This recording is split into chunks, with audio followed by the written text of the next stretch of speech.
আসসালামাইকুম। হ্যাঁ, বলেছিলাম। স্যার আফতাব স্যার বলছেন স্যার? জি, বলছিলাম। জি, বলেন। স্যার ওই যে ১ম এই ক্ষমা চেয়ে নিচ্ছি আপনার মূল্যবান সময় নষ্ট করে। স্যার আমি একজন পুলিশ সদস্য স্যার। জি, জি। সত্যি স্যার যদি একটু সময় দিতেন আপনার সঙ্গে কথা বলতাম। হ্যাঁ, বলেন, শুনতেছি। জি। স্যার আমি জানি যে আপনি সারদায় ক্লাস নিয়েছেন এইজন্য স্যার আপনাকে কথাগুলো শেয়ার করতেছি কোনো স্যার। অসুবিধা নেই। আমি আমি আপনাদের জন্য চেষ্টা করতেছি আমার সর্বোচ্চ দিয়ে।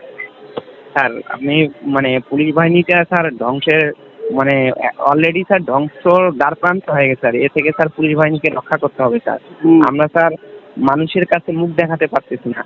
স্যার ইভেন স্যার গতকালকেও স্যার একজন পুলিশ সিভিলে ওই যে হজ ক্যাম্পের ওখানে তাকে হয়তো কেউ চিনছে মানে ওই দিক দিয়ে যাতায়াত করে, তার প্রতি আক্রমণ করা হয়েছে স্যার। পুলিশের উপর স্যার কিরকম ক্ষিপ্ত স্যার, এর মেন কারণ হচ্ছে স্যার আমাদের সিনিয়র অফিসাররা স্যার। হুম।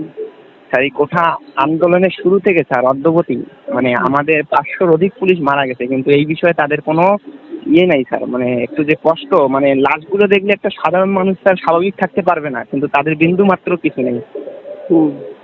স্যার। এইরকম সিচুয়েশনে স্যার আমাদের যখন এই কোঠা আন্দোলন শুরু হয়, এমন পরিস্থিতি করছে স্যার যে আমাদের ছুটি ছাটা সম্পূর্ণভাবে অফ করে দিচ্ছে।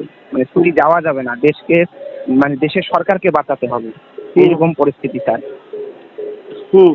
আর স্যার বিশেষ করে আমাদের সিনিয়র অফিসাররা স্যার মানে প্রায় মানে ম্যাক্সিমাম যেসব সিনিয়র অফিসার ইউনিটের প্রধান স্যার, তারা সবাই দলীয় ভিত্তিকেই আসে স্যার। এটা পুলিশে একদম মানে মানে ওতপ্রোতভাবে জড়িত। সে দল না করলে সে কোনো ইউনিটের প্রধান হয়ে থাকতে পারবে না। থানা থেকে শুরু করে একদম যে কোনো পুলিশের ডিপার্টমেন্টের যে ইউনিটগুলো আছে সেগুলোর প্রধান সব স্যার দলীয়করণ।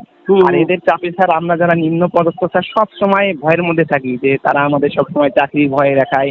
মানে আরো বিভিন্ন ধরেন আমার ফ্যামিলি মানে আমার বাসা হচ্ছে চট্টগ্রাম, আমাকে পোস্টিং করে দেবে পঞ্চগড়, এইরকম ভয় দেখায়। এই জন্য স্যার আমরা কিছু করতে পারি না। হুম। হুম। আবার দেখেন স্যার সিনিয়র অফিসাররা মানে পৃথিবীর মধ্যে কোথাও নেই কোনো সরকারি কর্মকর্তা এইরকম আরামায়েশ করে থাকে। হুম। হুম। একজন পুলিশ সুপার বা একজন ডিআইজি, একজন কমিশনার তার ইচ্ছা মতো সে তার নিম্নপদস্থ কনস্টেবল এসআইদের যে কোনো একটা কাজে ব্যবহার করে। বিশেষ করে স্যার তার মানে মূলত আইন অনুযায়ী স্যার একজন ইউনিট প্রধান 3টা কনস্টেবল পায়, একটা ড্রাইভার, একটা গানম্যান, একটা অফিস অর্ডারলি। কিন্তু সে স্যার সর্বনিম্ন ইউনিট প্রধানরা 15 জনকে তার নিজের কাজে ইংরেজ রাখে। সে স্যার হাঁসের খামার করে তার হাঁস দেখার জন্য, গরুর খামার করে গরু দেখার জন্য, সে একটা জমি কিনছে ওখানে সবসময় মেরামত করার জন্য। স্যার তার বাস্তব প্রমাণ আপনি এখনো পাবেন। পুলিশ হাউজিং সোসাইটি আছে স্যার 300 ফিটে, ওখানে গেলেই পুলিশ হাউজিং সোসাইটি 300 ফিটে আছে স্যার। ওখানে তার সব সরকার তাদেরকে মানে একটা নামমাত্র টাকা দিয়ে জমিগুলা দিচ্ছে, ঠিক আছে দেখ এটা সব বাহিনীতেই আছে। এই জমিগুলা তদারকি করার জন্য ওখানে প্রতিটা ইউনিটের প্রধান মানে প্রতিদিন কামলার মতো 20 জন 10 জন করে পুলিশ শুধু খাটায় স্যার। আমাদের ইউনিটের প্রধানগুলা স্যার মানে প্রায় 2.5 লক্ষ পুলিশের মধ্যে তারা নিজের ব্যক্তিগত কাজে ইনগেজ করে স্যার প্রায় 50,000 পুলিশ। ইভেন স্যার যদি কোনো ইউনিটের প্রধানের স্ত্রী কোনো সরকারি কর্মকর্তা হয়, তার কাজেও পুলিশ নিয়োগ দেওয়া হয়, তার গাড়িতে পুলিশ ড্রাইভিং করবে, তার যে ব্যক্তিগত গাড়িতে পুলিশের জ্বালানি ব্যবহার করা হবে, কেউ কিন্তু বলতে পারে না স্যার। আর আমাদের এই এই এই পাচাটাদের কারণেই আজকে আমাদের স্যার এই পরিণতি স্যার। প্লিজ স্যার আপনি একটু এই সব, আমি স্যার আপনার সব ভিডিও দেখছি স্যার, আপনি একটু এই বিষয়গুলোয় কথা বলবেন স্যার। আমি আজকে কথা বলবো, আপনি অনুমতি দিলে। এখন যে কথাগুলো বললেন আপনি সুন্দর কথা বললেন, বরং আমি এটা বলতে আমার একটু কষ্টই হবে। আপনি অনুমতি দিলে আপনার এই কনভারসেশনটা আমি শেয়ার করি ফেসবুকে। স্যার ওখানে তো স্যার মানে এই যে আরেকটা বিষয় ভয়াবহ স্যার, আমরা যদি মানে একটা লিগেল বিষয়ে স্যার কথা বলি, ওরা এমন একটা মানে ইয়ে করে ফেলছে, মানে এই লিগেল বিষয়ে কথা বললেও ওরা আমাদেরকে স্যার চাকরি থেকে সাসপেন্ড করে, মানে বিভিন্ন ভয়ভীতি দেখায়, বিভিন্ন পানিশমেন্ট দেয়। সেটা আমি জানি। তো ভালো হলো আমি আপনার নাম জিজ্ঞেস করতেছেন ইচ্ছা করে। আমি আপনার কনভারসেশনটা একটু শেয়ার করি, তাহলে অনেকগুলো কথা উঠে আসছে যেটা অনেকে এত সুন্দর করে গুছিয়ে বলতে পারে না। ঠিক আছে স্যার বিশেষ করে আপনি এই বিষয়টা জোর দাবি না না ওটা জোর দিব আমি। আপনি ইয়েস করলে আমি আপনার কনভারসেশনটা শেয়ার করতে পারি। স্যার আমাদের সিনিয়র পুলিশ আপনি আমার আমার আমার কথা বুঝতে পেরেছেন? হ্যাঁ স্যার বুঝতে পেরেছি। করবো কি করবো না সেটা বলেন, অনুমতি দিলে করবো।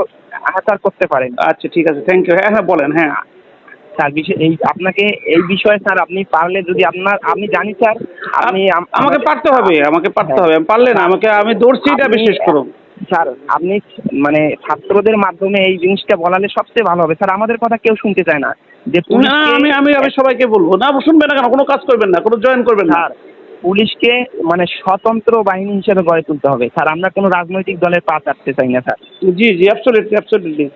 স্যার আমাদের দেশের নাগরিক না, অবশ্যই আপনাকে শুনতে হবে। এখনই দেখেন স্যার, মানে যেসব অফিসাররা মানে গর্তের ভিতর ছিল তারা এখন স্যার গকরা সাপের মতো, রাসেল ভাইপারের মতো বিষ নিয়ে বাইরে হয়ে গেছে স্যার। মানে খুব শক্তি পেয়েছে স্যার। স্যার আপনি বাহিনীটাকে রক্ষা করেন স্যার। বাংলাদেশ পৃথিবীর প্রতিটা পুলিশের উপর প্রতিটা মানুষের বিশ্বাস, কিন্তু বাংলাদেশের পুলিশের উপর মানুষের বিশ্বাস নেই স্যার। আর এই আন্দোলন স্বরূপ স্যার আজকে আমাদের এই মৃত্যু। আমাদের স্যার মৃত্যুর লাশগুলো দেখলে স্যার একটা স্বাভাবিক মানুষ ঠিক থাকতে পারবে না স্যার। একটা স্বাভাবিক মানুষ কখনো ঠিক থাকতে পারবে না। এমন জায়গায় লাশগুলোকে করছে স্যার, মানে প্রথমে মারছে, তারপরে পুড়ছে, পোড়ার পর চামড়াগুলো ছিলছে না, তারপরে চামড়া ছিলছে, মারছে, পুড়ছে, পুকুরে ফালিয়ে দিছে। কোনো মানবিক একজন মানুষের প্রতি কোনো মানবিক বিহেভিয়ার নাই। এটা তো এই সরকারের স্বৈরাচারী সরকারের ফসল এটা। এবং সব সুবিধা নিচ্ছে হইলো অফিসাররা, বিসিএস কর্মকর্তারা, কিছুটা নিচ্ছে ওসি সাহেবরা, আর হলো ভুক্তভোগী হয়েছে সব পুলিশ কনস্টেবল আর হলো কর্মকর্তারা স্যার। মানে একটা ইউনিটে যদি 600 পুলিশ থাকে স্যার, 50টা পুলিশ তার ব্যক্তিগত কাজে ব্যবহার করে। এই জিনিসটা স্যার আরো সবচেয়ে ভয়াবহ। সে কি এতগুলো লোক পায়? পৃথিবী এর চেয়েও তো বড় অফিসার আছে অন্য সিভিল ডিপার্টমেন্টে, তারা তো এরকম সুবিধা ভোগ করে না স্যার। ঠিক আছে, থ্যাংক ইউ। আমি আপনার এটা একটু শেয়ার করতেছি। আমি একটা আপনাদের আর একটা লাইভ করবো, তো ওইটা প্রিপারেশন দিতেছি, আবার আপনার সাথে কথা বলবো। ঠিক আপনি আছে, ভালো থাকবেন। ইনফরমেশন দেওয়ার জন্য ধন্যবাদ। আমাদের জন্য দোয়া করবেন স্যার। জি, অবশ্যই অবশ্যই, সাথে আছি, আপনাদের সাথে আছি। যতক্ষণ আল্লাহ প্রাণ রাখছে আপনাদের জন্য চেষ্টা করবো। স্যার আমরা পুলিশকে চাই জনগণের সেবক হতে স্যার। আমরা জি অবশ্যই অবশ্যই, আমি সরকারের না স্যার। জি অ্যাবসলিউটলি, জনগণের দাসত্ব, জনগণের ভাই, আমরা দেশ এবং জনগণের জন্য। কিন্তু সরকার এবং এই যে ডিউটিতে যতটুকু কাজ থাকবে, এটা কারো ব্যক্তিগত গোলাম হওয়ার জন্য পুলিশে যান আমরা স্যার পুলিশ রেগুলেশন অনুযায়ী কাজ করবো। পুলিশের একটা পুলিশ রেগুলেশন চেঞ্জ করতে হবে। 1861 তো ব্রিটিশরা এই দেশে তাদের শাসনের জন্য করছিল, সেটা হচ্ছে চেঞ্জ করতে হবে। স্যার আরেকটু স্যার 1 মিনিট সময় দেবেন স্যার। জি স্যার পুলিশের দেখেন বৈষম্যটা কিরকম স্যার। আমরা নিম্নপদস্থ কর্মচারী যদি আহত হই, আমাদের কোনো কিছু নাই। মানে দাস একটু পুলিশ হাসপাতালে নিয়ে যাবে, একটু পুলিশ হসপিটালে নিয়ে গেল স্যার, একটু ক্রিটিক্যাল হলেই ঢাকা মেডিকেলে স্যার। সেখানে স্যার আমাদের কোনো মূল্যায়ন করা হয় না। মানে সাধারণ রোগীর মতো আমি এখানে দৌড়াদৌড়ি করি, ওখানে দৌড়াদৌড়ি করি। আবার স্যার আমি অসুস্থ হলে যদি বলি অসুস্থ, তারপর আমার ডিউটি মাপ নাই স্যার। মানে জুতার ক্ষয় করতে করতে আমার অসুস্থ লোককে আমাকে আরো বেশি করে অসুস্থ বানায় স্যার। ঠিক আছে, ঠিক আছে, আমি আবার কথা বলবো। আপনাদের ডিপ্রেশনের সাথে আছি ইনশাল্লাহ। We have to fight. অধিকার লড়ে নিতে হয়, অধিকার কেড়ে নিতে হয়। জি, ভালো থাকবেন স্যার। জি জি, আপনিও ভালো থাকবেন। জি জি, জি।